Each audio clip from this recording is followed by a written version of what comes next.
오늘 함께 읽으실 하나님의 말씀은 다니엘서 11장 20절에서 35절까지의 말씀입니다. 다니엘서 11장 20절에서 35절까지 말씀 각자 성경을 펴놓으시면 좋을 것 같고요. 함께 말씀을 읽어 내려가시면서 함께 읽도록 하겠습니다.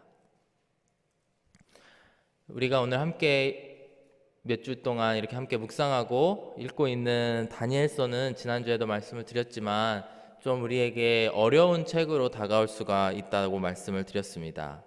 그 이유 중에 하나가 이제 환상과 예언, 그리고 그 예언에 대한 해석에 대한 그런 이야기들이 계속 나열이 되면서 이 말씀들이 우리에게 상당히 어렵게 느껴질 때가 많다라는 생각이 듭니다.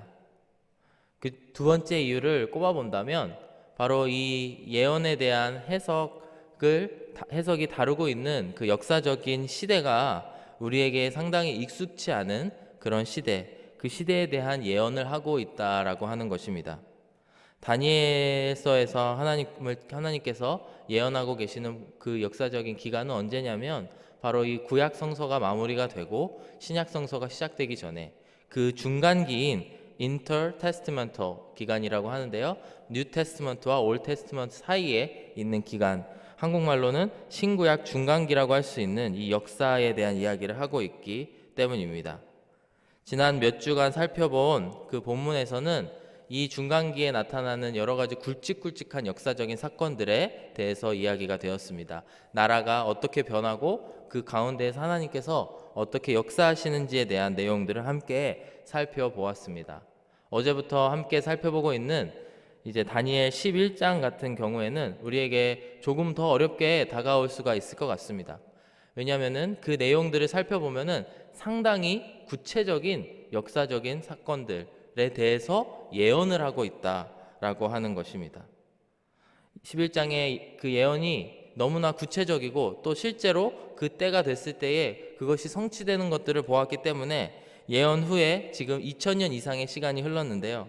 지금 2000년 이상의 시간이 흐른 그 19세기 무렵에 발생한 자유주의 신학자들의 경우에는 이것이 절대로 예언으로 쓰여진 말씀이 아니고 이후에, 심지어 예수님 이후에 쓰여진 그런 책이다라고 의심을 할 정도로 너무나 구체적이고 사실에 대한 내용들이 나타나 있는 예언의 말씀이라고 하는 것입니다. 여담입니다만 이런 자유주의 신학자들의 주장은 1947년에 발견된 사해문서라는 그 고고학적인 자료를 통해서 모두 무너지게 됩니다. 하지만 이 자유주의 신학자들이 이야기하는 것도 이해가 되는 측면이 있는 것이 그만큼 오늘 함께 읽게 될 그 역사적인 사건들, 특히나 그 중간기의 역사에 대해서 잘 아는 사람이라면 이게 너무나 기가 막히게 맞아떨어지는 일들이 많다라고 하는 것입니다. 그런 걸 통해서 우리가 바로 이 다니엘서의 말씀이 하나님의 예언, 하나님의 너무나도 능력 있는 예언의 말씀이 기록되었고 그 말씀들이 성취되었음을 알 수가 있습니다. 어제 우리가 함께 살펴본 11장 앞부분의 내용은 바로 그 나라들이 바뀌게 되는데요. 특히 그 그리스 제국을 세운 알렉산더 대왕이 죽은 후에 네 개의 나라로 나뉘어서 각각 통치가 되는 이야기들이 시작되게 됩니다. 네 개의 그 나라 중에 하나인 이집트의 통치자를 남방의 왕의 통치자라고 이제 명명이 되고, 또 시리아 지역의 통치자를 북방 지역의 통치자라고 명명을 하고 그 사이에 일어나는 여러 가지 일들에 대해서 묘사를 하고 예언을 하고 있다라고 하는 것입니다. 근데 오늘 본문의 말씀에서는 특별히 그 중에 한 왕, 바로 그 북방의 왕 중에 한 왕, 시리아 지역을 다스리던 한 왕에 대한 이야기로 넘어가게 됩니다. 이 왕은 바로 유대인을 너무나 심하게 괴롭혔던 그런 왕인데요. 이름이 안티오코스 4세 에피파네스라고 하는 인물에 대해서 자세하게 예언이 되고 있다라는 것입니다. 사실 이 새벽에 이름만 들어도 사실 무슨 이름을 말씀하셨지 이렇게 생각하실지도 모르겠습니다. 안티오코스 4세 에피파네스라고 하는 왕에 대해서 간단하게 살펴보고 또 하나님의 메시지를 듣기를 원하는데요. 그는 스스로를 에피파네스라고 불렀던 왕으로 알려져 있습니다. 에피파네스가 무슨 의미냐면 바로 하나님의 신의 현현, 신이 임했다라고 하는 표현을 본인에게 쓰면서 나는 신이다 라고 주장했던 그런 왕이라고 합니다. 그래서 사람들은 에피파네스라고 하는 말 대신에 그걸 언어 유희를 해서 재밌는 말로 에피마네스라고 그를 불렀다고 합니다. 에피마네스의 뜻은 정신병자 혹은 미친 사람 이런 뜻으로 사용되었는데, 어찌되었든 자기 자신을 신이다, 나는 신이다, 신이 이 자리에 있는 게 바로 나다라고 표현했을 정도의 그런 이상한 왕으로 생각하시면 될 것 같습니다. 그런데 이 말씀을 묵상하다가 제 안에도 이런 질문이 생겨나는 것입니다. 뭐냐면, 왜 성경에서 굳이 이 수천 년 전에 있었던 그것도 이런 이상한 왕에 대한 이야기들을 우리가 이 시간 묵상하고 있어야 될까? 도대체 하나님께서는 어떤 의도가 있으셔서, 어떤 뜻이 있으셔서 이렇게 긴 본문의 말씀을 바로 이 왕에 대한 예언으로 할애를 하고 계시는 것일까 생각을 하게 되었습니다. 오늘날 살고 있는 그리스도인들에게 이 말씀이 어떤 의미가 있을까 생각해 보게 되었는데, 하나님께서는 성경에 왜 이 왕에 대해서 이렇게 길게 기록을 해놓으셨을까 생각했을 때, 바로 이 말씀이 예수님께서 마지막 때를 설명하시는, 마지막 대환란의 때를 설명하시는 근거의 말씀이 된다라고 하는 것입니다. 오늘 함께 읽어볼 이제 하나님의 말씀, 다니엘서의 말씀은 예수님께서 마지막 때를 설명하시면서 오늘의 말씀을 인용하게 되는데, 마태복음 24장 15절 16절의 말씀을 함께 읽어보도록 하겠습니다. 15절 말씀에, 그러므로 너희가 선지자 다니엘이 말한 바 멸망에 가증한 것이 거룩한 곳에 선 것을 보거든 읽는 자는 깨달을진저 그때에 유대에 있는 자들은 산으로 도망할지어다.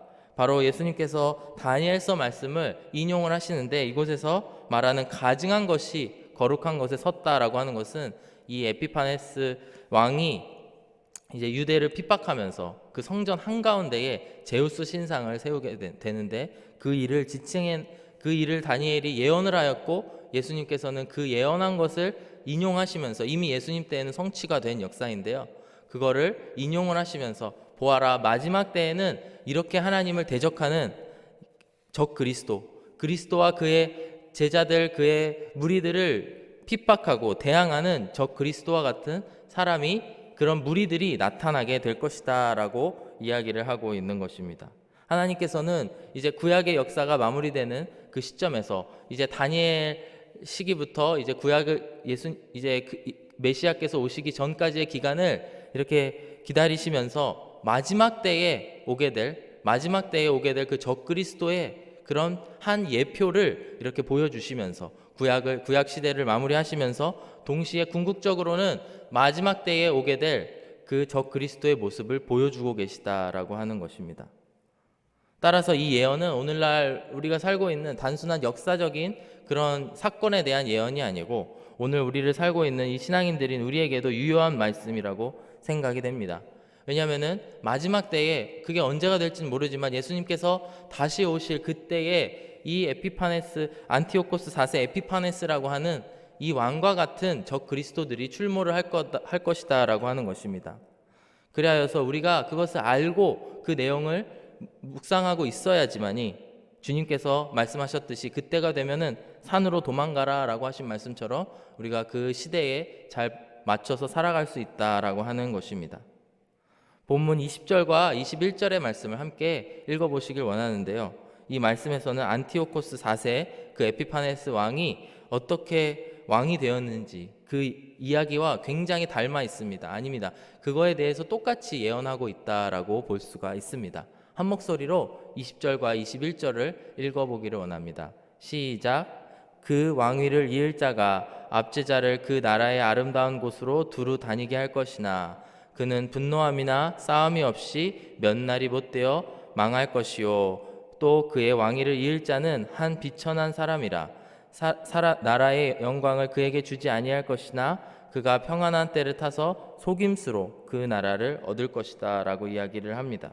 20절의 말씀은 바로 그 형에 대한 이야기인데, 그 아버지 때에 그 나라가 어려움에 겪습니다. 로마의 눈밖에 나서 어려움에 처하게 되고, 그 여러 가지 전쟁을 치른 보상비를 로마가 물게 하는데, 그 모든 재정적인 어려움을 타개하기 위해서 각 나라에 사람을 보내서, 압제자들을 보내서 바로 여러 백성들의 그런 돈들을 착취하게 됩니다. 그 이후에 왕위를 이어받게 되는 게 바로 이 안티오코스 4세인데, 사실 왕위를 이어받는 것이 아니고 그 왕위를 찬탈하게 됩니다. 아버지가 죽고 그 형이 왕이 되었으면 그 조카가 왕이 되어야 되는데, 그 조카를 로마의 볼모로 보내버리고 모든 것을 속여서 바로 이 스스로 왕의 자리에 오른 게 안티오코스 4세라고 하는 것입니다. 이렇게 20절과 21절의 말씀을 통해서 이 안티오코스 4세라고 하는 왕이 얼마나 간사하고, 그러니까 사람을 속이면서 말씀 그대로 속임수로 나라를 얻은 권모술수에 능한 그런 사람이었다라는 것을 우리는 알 수 있고, 그런 사람에 대해서 예언이 되었다라고 하는 것입니다. 23절의 말씀에서는 또 이렇게 이야기합니다.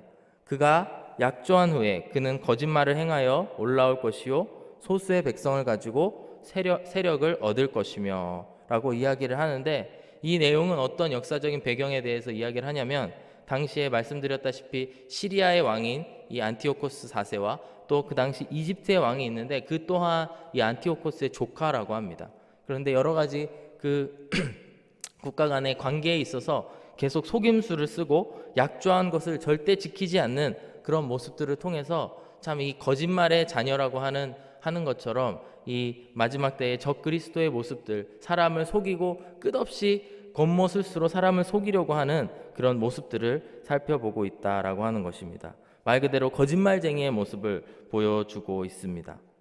24절 이하를 보시면은 이 남방 왕으로 표현되는 당시 이집트를 다스리던 왕과 그 다음에 북방 왕으로 표현되는 이 안티오코스 4세 간에 있었던 일들을 이렇게 묘사를 하고 있는데요. 24절에서 27절까지의 말씀을 함께 교독하셨으면 좋겠습니다. 24절의 말씀 제가 먼저 읽겠습니다. 그가 평안한 때에 그 지방의 가장 기름진 곳에 들어와서 그의 조상들과 조상들의 조상이 행하지 못하던 것을 행할 것이요, 그는 노력하고 탈취한 재물을 무리에게 흩어주며 계략을 세워 얼마 동안 산성들을 칠 것인데 때가 이르기까지 그리하리라.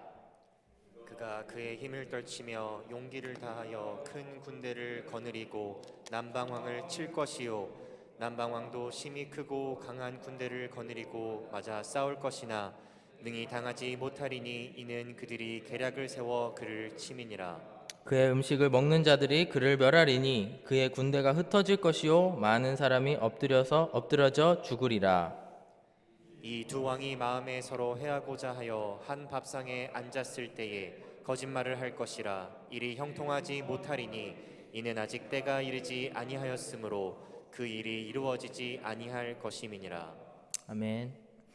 비록 우리가 그 역사적인 사건에 대해서 정확히 숙지되어 있지는 않는 역사라고 생각이 됩니다. 하지만 이 말씀들을 읽어봤을 때 이들이 얼마나 거짓된 삶들을 살았는지를 우리가 유추해 볼 수가 있습니다. 24절, 25절의 말씀에 계속해서 계략을 써서 서로의 관계를 형성했다라고 이야기를 하고 있고요. 27절에 이 두 왕이 마음에 서로 해하고자 하여 한 밥상에 앉았을 때에 거짓말을 할 것이다. 일이 형통되지 못하리니 이는 아직까지 이르지 아니하였으므로 그 일이 이루어지지 아니한 것임이니라 라고 이야기를 하고 있습니다. 이렇게 긴 역사적인 배경에 대해서 안티오코스 4세로 유추해 볼 수밖에 없는, 그렇게 생각할 수밖에 없는 역사적인 배경에 대해서 이야기하고 있는 것은 바로 28절 이하의 말씀을 설명하기 위해서인데요. 이 안티오코스 4세는 이제 그 로마의 허락을 받지 않고, 당시 강대국인 로마의 허락을 받지 않고 이집트로 진격을 하게 됩니다. 바로 이 이집트의 그 조카가 다스리고 있는 이 왕을, 이 나라를 이제 차지하기 위해서 이집트로 진군을 하게 되는데, 이 로마의 방해로 인해서 다시 굴욕적으로 다시 자기 땅으로 돌아오게 됩니다. 그거에 대해서 설명을 하고 있는 것이 28절과 8절에서 30절 앞부분까지의 이야기인데 제가 읽도록 하겠습니다. 북방왕은 많은 재물을 가지고 본국으로 돌아가리니 그는 마음으로 거룩한 언약을 거스르며 자기 마음대로 행하고 본토로 돌아갈 것이며, 작정한 기한에 그가 다시 나와서 남방에 이를 것이나 이번이 그 전번만 못하리니 이는 기띔의 배들이 이르러 그를 칠 것임이라 라고 이야기를 하고 있습니다. 남방 왕국에 진출을 하였으나 하지만 기띔의 배라고 하는 것은 당시 기띔은 구브로 섬을 이야기하고 있는데 그곳에 정박하고 있던 로마 군대를 이야기한다라고 합니다. 그래서 그 로마 군대의 반대로 인해서 그는 아주 굴욕적으로 다시 시리아 땅, 북방의 땅으로 돌아가게 되는데 그곳에 돌아가면서 이제 화풀이로 이제 이스라엘 땅, 그 땅에 와서 예루살렘에 들어와서 그 성전을 회파하고 그곳에 아주 유대인들에게 있어서는 매우 치욕적인 그런 일들을 하게 되는데 30절 후반부와 31절을 다시 읽도록 하겠습니다. 그가 낙심하고 돌아가면서 맺은 거룩한 언약에 분노하였고 자기 땅에 돌아가서는 맺은 거룩한 언약을 배반하는 자들을 살필 것이며 군대는 그의 편에 서서 성소 곧 견고한 것을 더럽히며 매일 드리는 제사를 폐하며 멸망하게 하는 가증한 것을 세울 것이며 바로 이 31절이 앞서 읽으신 예수님께서 인용하신 그 성경 구절이라고 할 수 있는데요. 바로 이 시리아 그 북방왕이 다스리던 이 나라가 바로 그 돌아가면서 그 군대가 돌아가면서 그곳에 거룩한 언약이라고 할 수 있는 이 하나님의 말씀과 성전에 들어가서 그 분노로 그것을 회파하고 그곳에 있던 유대인들을 핍박했다라고 하는 것입니다. 그들은 유대인들이 가장 부정하게 여기는 돼지 피를 그 성전에 뿌리는 일까지 자행했다고 하고요. 또 제우스 상의 그 신상을 성전 안에 세워서 그곳에 있는 우상 숭배를 하게 만드는 그런 일들을 하게 했다라고 하는 것입니다. 마지막 때가 가까울수록 이렇게 적그리스도가 이제 믿는 사람들을 괴롭히는 그런 핍박의 일들이 많아짐을 이제 과거 역사를 통해서 또 그것에 대한 예언을 통해서 우리가 알 수가 있습니다.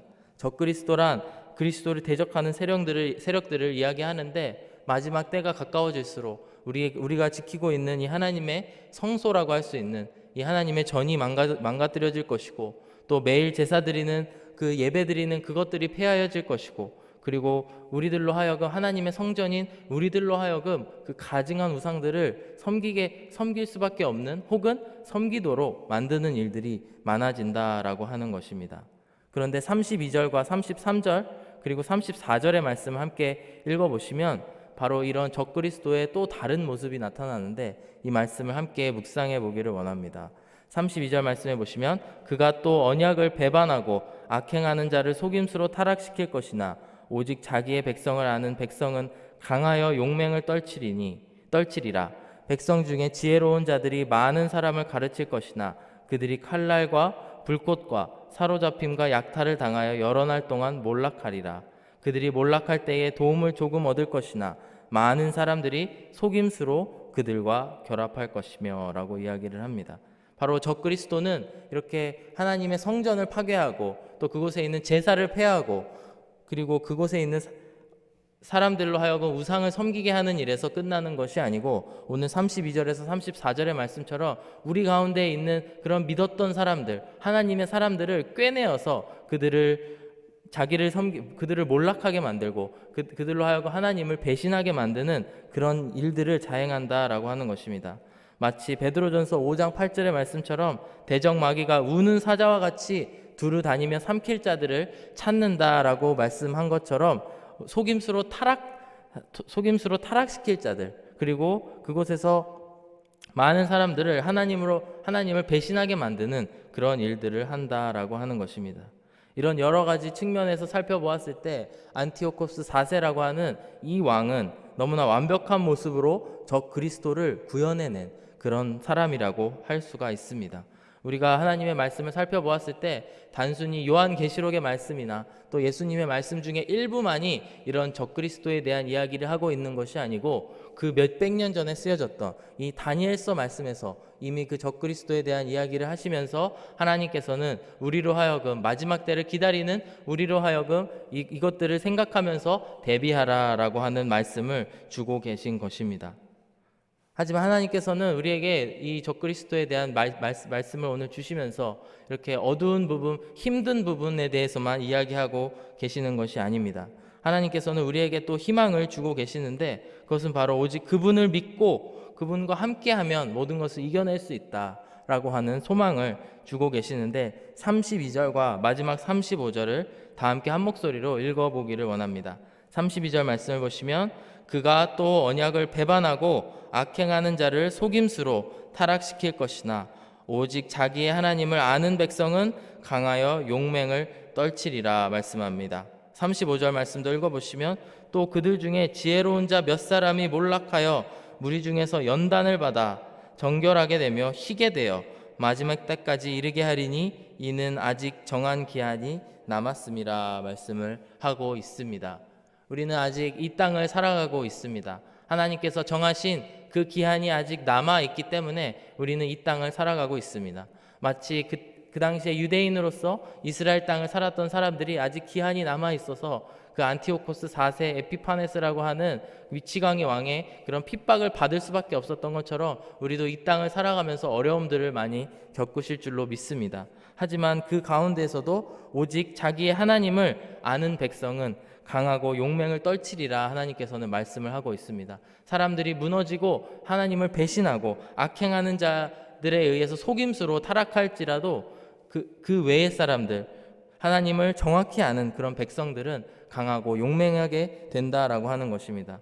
그리고 또한 35절의 말씀처럼 일부는 몰락하여서 그 형편이 안 좋아 보일지는 모르지만 하나님께서 주시는 그 연단을 통해 적그리스도를 통한 연단을 통하여서 정결하게 되며 또 희게 되어서 마지막 때까지 이르게 되리라. 그 정한 기한이 끝날 때까지 이르게 되리라 말씀을 하고 있습니다.